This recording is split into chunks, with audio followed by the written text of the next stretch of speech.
If you're eating right and stuff, they call it remission, just like chemo, just like cancer. It's remission because it could always come back because of the body. But you can keep it at bay, you can keep it treated, and you keep the symptoms from affecting your life.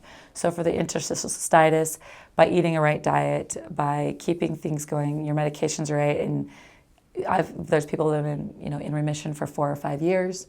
Suddenly they'll have an attack, but then they can go back to 4 or 5 years in between or whatever. I was able to keep in remission for a couple of years, then had a really bad year, and even just eating everything, just stress levels or whatever triggered it back in. But then once you get it back under control again, once you get that stress out or whatever it is, you can get back in remission and keep it at bay for a while.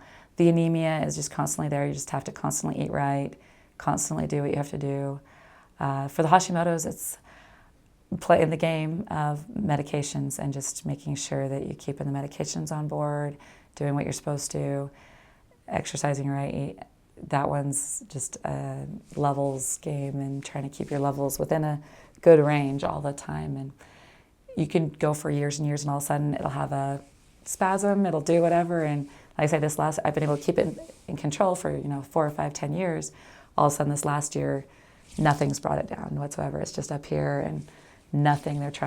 We've upped our meds every 6 weeks, still nothing's changing. So there's nothing that, when your body is doing what it's doing, there's nothing really you can do that way sometimes. But we do call it remission because it's constantly there, just in the background waiting, like cancer cells, like anything like a virus that's just sleeping there, ready to just wake up and attack.